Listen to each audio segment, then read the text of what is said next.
J'ai participé à une réunion hier soir à la mairie du 14e qui avait organisé les voisins du 14e font leur cinéma. Voilà.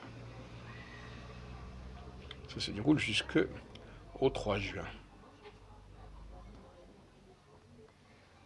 Alors, j'aurais voulu faire quelques commentaires sur le fonctionnement des ciné-clubs. Parce que, en fait,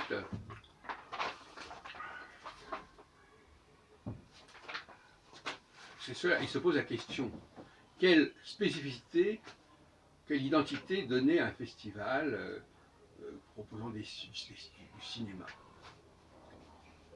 Est-ce qu'on ne risque pas de faire la même chose que tout le monde? Alors moi j'avais une proposition que je n'avais pas eu le temps d'ailleurs de développer, parce qu'on ne m'a pas demandé mon avis, alors que j'étais dans une réunion où on avait fait un tour de table, enfin bon, peu importe. Donc ce ciné-festival du 22 mai au 3 juin, voilà ce que j'aurais voulu dire. D'ailleurs j'ai exposé ça à quelques amis, mais en marge. Le cinéma, le charme du cinéma pour moi, c'est d'une part qu'on peut arrêter le film à un moment donné, comme on veut. On ne peut pas demander au théâtre de le faire, c'est pas la même chose. Et on peut revenir en arrière, on peut aller en avant. Et surtout, il y a toujours du suspense. Dans tous les films, il y a du suspense. On dit qu'il y a des films à suspense, tous les films ont du suspense. On ne sait jamais exactement comment les choses vont se dérouler. Sauf si c'est un truc qui est connu, un roman qui est déjà adapté, etc. Donc ma proposition, pour ces ciné-clubs du 14e, et pas uniquement du 14e, moi je ne suis pas dans le 14e, je suis allé à les frontières entre le 14e et le 13e, ma proposition, c'est de faire des interruptions dans la projection. Au bout de 20 minutes, toutes les 20 minutes par exemple, ou une seule fois, enfin peu importe, comme on voudra, en tout cas, faire des interruptions et commencer un débat, non pas alors que le film est terminé, mais lorsqu'on est à mi-chemin ou au tiers du chemin.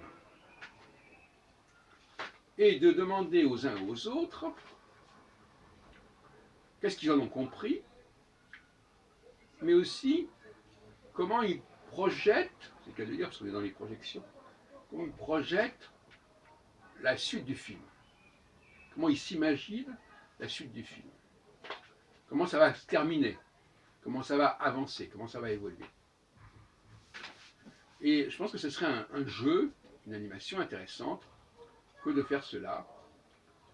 Et ça pourrait changer un peu la façon de travailler, la façon d'aller voir un film. En tout cas, peut-être pas dans les grandes salles de cinéma, mais enfin, en tout cas dans les ciné-clubs, on pourrait avoir cette façon de faire, de couper en tranches le film. D'autre part, j'ai toujours été convaincu que non seulement le cinéma comportait un suspense, d'une manière ou d'une autre, c'est pas forcément un meurtre, on ne sait pas quoi,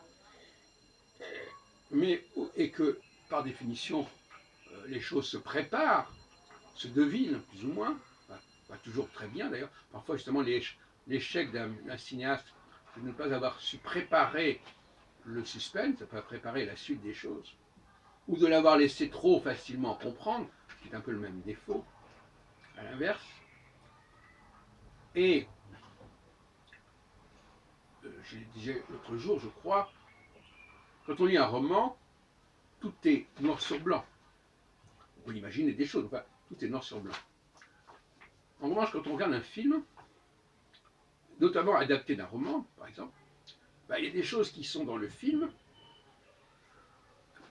et qu'il faut voir dans le film, qui ne sont pas forcément de l'ordre de la parole. Alors que dans le roman, tout est de l'ordre de la parole, du verbe. Dans le cinéma, tout n'est pas de l'ordre du verbe. Il peut y avoir des mouvements, des gestes, des comportements qui sont au niveau du roman explicités, écrits, noir sur blanc, et qui, dans le film, ne sont visibles si on les voit. Donc il y a quelque chose qui peut échapper au spectateur et qui n'échappe pas forcément au lecteur, puisque dans le roman, tout est écrit, y compris il se lève, il a fait ceci, il a fait tel mouvement, etc. Toutes sortes de réflexions, d'observations qui sont traduites au niveau du cinéma, du film, par des gestes, des comportements que l'on voit ou qu'on ne voit pas. C'est pour ça que le cinéma est beaucoup moins dans le virtuel que le théâtre, que le roman. Parce que le cinéma nous oblige à regarder les choses, à observer ce qui se passe, et pas simplement à lire ce qui est marqué. Parce que pour moi, voir des choses écrites, c'est pas du tout la même fonction cérébrale que de voir ce qui se passe devant vos yeux. Voilà. Ça aussi, c'est un point qui est important. Voilà. Donc c'est dans ce sens-là que je voulais prendre la parole, pour expliquer qu'il y a une problématique du cinéma qui n'est pas celle du roman. Il y a un suspense qu'il faut capter. Et là encore, dans le roman, bon, il y a une description des personnages, de la psychologie des personnages. Dans le cinéma, c'est l'acteur qui est porteur de ce personnage. Et là aussi, il faut observer le personnage. Il faut voir ses attitudes, ses approches, sa façon de faire. Donc là encore, il faut être beaucoup plus observateur. C'est pour ça qu'aller au cinéma exige beaucoup plus le sens de l'observation que de lire un roman. Sauf que, il y a des gens, tout simplement, qui vont au cinéma, qui n'observent pas correctement, et qui, par conséquent, ne comprennent pas le film. Et on retombe dans la question de base, à savoir, quels sont ceux qui ont compris le film, quels sont ceux qui ont compris où voulait aller le film, où pouvait aller le film, et voilà, c'est QFD.